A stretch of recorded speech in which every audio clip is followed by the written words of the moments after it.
newfound respect for you now. Now, well, first, I am honored and humbled to accept this award.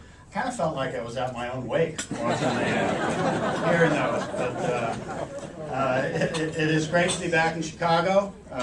Although, as people have mentioned, this is Bears Packers week. I feel like I'm kind of sneaking in behind enemy lines here. So, but it is really it is great to be part of a rivalry. I think one of the real special things about athletics is the rivalries and the passion and the excitement and.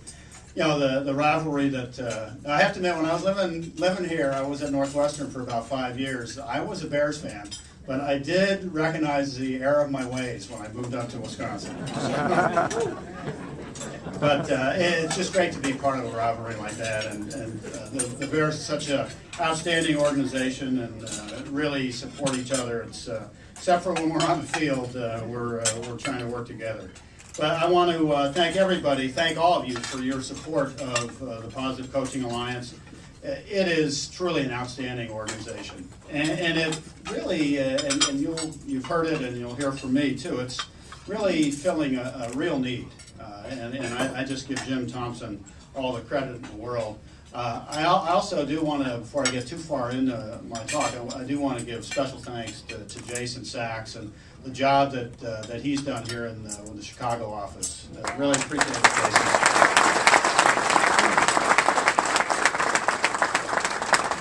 It's been great to see the office grow, and I think it's been 3 or 4 years. And you know, I remember back there was Minda Hartz. I don't know how many of you remember her, but she helped get it started. You know, I thought I'd talk just quickly about my first exposure to the Positive Coaching Alliance. It was in the late 1990s. I think the Positive Coaching Alliance was started in 1998. And I saw an interview on TV with Jim Thompson, and just talking about this new organization that he founded. And I was pretty far, probably about 5 or 6 years into my career as an athletic director at Colgate. And also, I had four children then who were actively involved in youth sports. So I was kind of seeing it from a couple different perspectives. And I really, I thought, before I saw the interview, I thought something's really wrong here. Got crazy coaches that don't know what they're doing, putting too much pressure on the kids. The parental involvement that I saw, and I'll talk a little bit about that, was just getting worse and worse. And watching and hearing Jim Thompson, it was like an epiphany. It was everything that I had been thinking, and not only was he identifying the problems, he had solutions. And so when the opportunity arose to become, it was just a couple of years later, to become actively involved in the Positive Coaching Alliance, I was really excited to get started with it.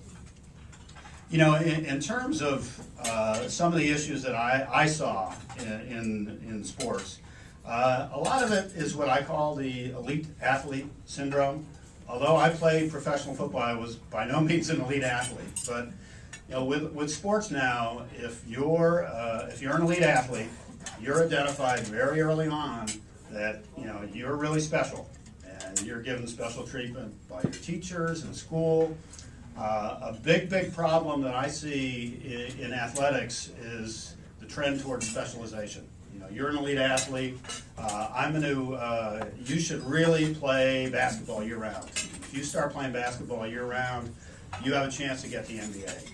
And I think it's caused a lot of problems. And one of the side effects of the year-round specialization is that parents are much more involved in their kids' athletic careers. If you think about it, not to pick on basketball, but if you're an elite basketball player, you're going to play AAU, you're going to play at your high school, you're going to play year-round. And for those AAU tournaments, your parents are driving you there. They're flying with you.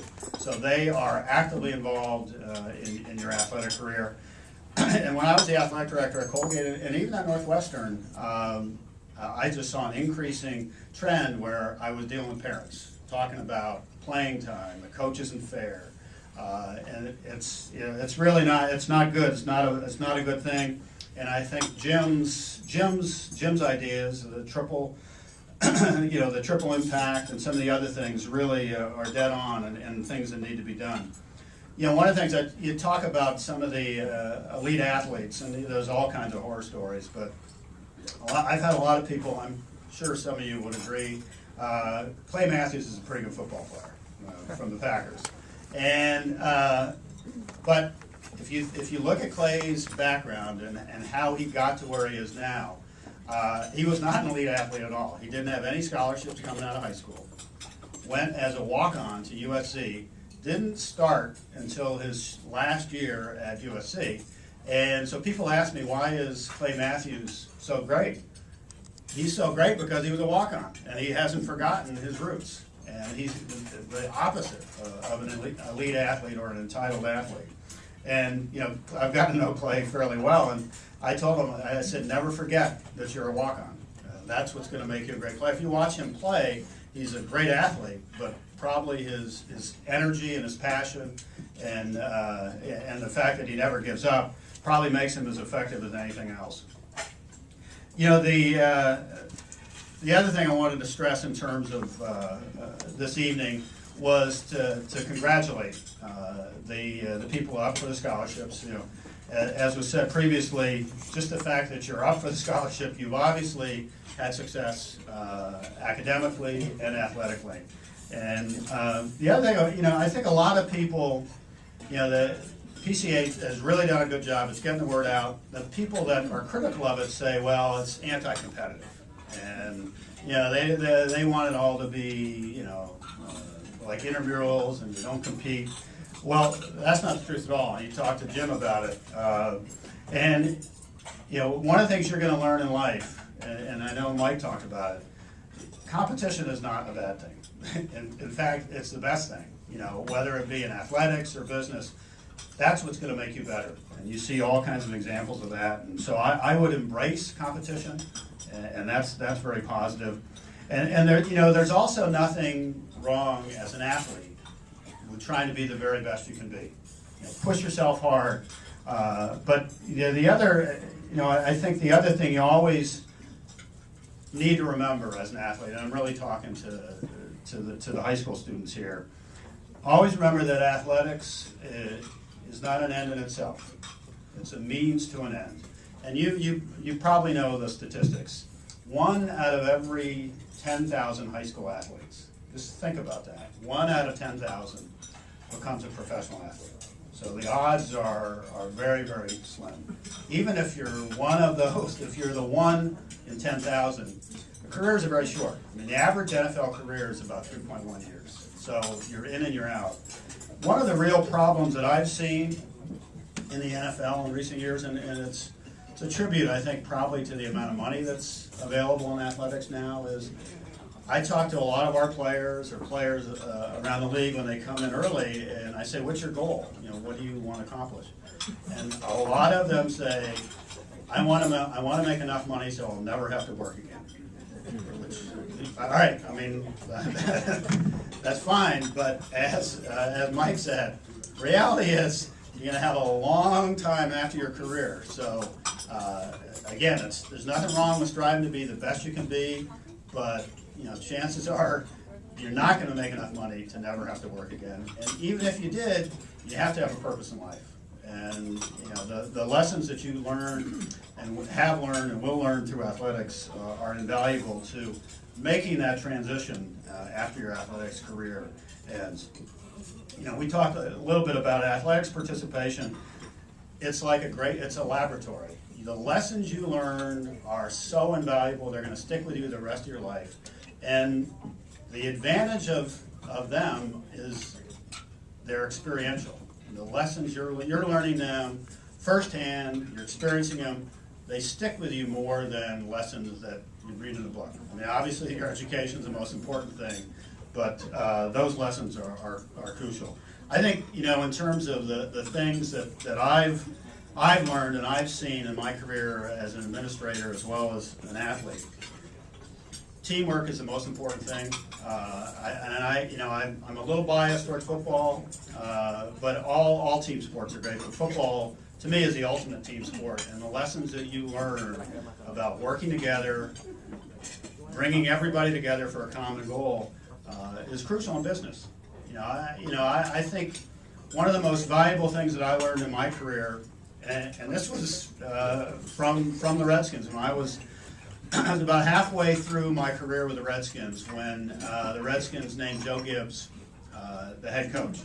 And I was very fortunate. I was captain of the team at the time. And so for me to be able to see firsthand a great leader. Now, at the time, he was kind of a unheralded assistant coach. Nobody really knew. But you could tell right away that he was pretty special and things were going to change. And the lessons that I learned watching Joe Gibbs when he came in to the Washington Redskins organization, the changes that he made, the way he handled himself, the way he interacted with coaches and players, I utilize to this day in my current position. And the biggest thing that I took from him was every single day he'd walk through the locker room and he'd stop and he'd talk to players. What are you feeling? What do you think the team needs? And actually I read a lot of management books. There's a theory for that. It's called management by wandering around. And that's what he's doing. And I do it myself. A lot of leaders, a lot of executives say, well, my door's always open. The reality is, because of your position, it's difficult for people to walk in and just sit down and talk to you. But if you go into the locker room and you go through the offices and you sit down and you start talking to people and ask them what's going on, you'd be amazed the kind of things that you can learn. The other things I would stress that you can learn through athletics. The discipline is no question. In order to be successful, you've got to be disciplined. You've got to be dedicated as well. And the other thing that is so invaluable in terms of athletics is you learn how to handle adversity. You're going to lose. It's a reality. And I look back. I know probably shouldn't be telling the story in Chicago, but our 2010 season when we won the Super Bowl. There's a few Packer fans. We had 15 players on injured reserve, and one of the things that you learned in particularly in athletics, but in other businesses, you're gonna have adversity, you're gonna have problems, and one of the keys is how do you respond to that and how do you handle it. And I think for us during that season, what I saw was, particularly, and it was our head coach, Mike McCarthy, was, it'd be very easy to say, oh gosh, we lost another player, what are we going to do? When you do that, the whole team just, is crestfallen. When you look at it and say, reality is every team has injuries. We're a deep team. Our philosophy is the next man up. We prepared them to play. And I think because of that attitude, we were able to get through some really difficult times that season. Ended up playing our best as the season went on and ended up winning the Super Bowl because I think we kept a positive attitude and viewed situations as opportunities rather than problems. And the last thing, just in closing, again, thank you to all of you and particularly to Positive Coaching Alliance for all the great things they're doing.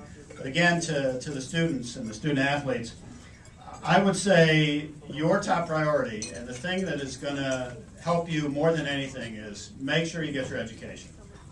Obviously, you're good students. Get your high school degree, get your college degree, because once you get that degree, then you can be able to use and whatever you want to do when you're. Well, first of all, your education never stops. Your formal education may stop, but you'll never stop learning. I think you have to have that attitude. Things change so rapidly now that you really need to make sure you continue to be up and aware of changes that are happening in your industry or whatever you do.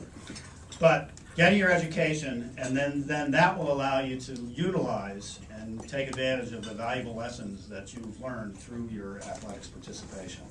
Again, thank you very much. I am really honored for this award, and really have appreciated having a chance to share some of my views, and wish you all the best of luck in the rest of your high school careers and college and beyond. Thank you.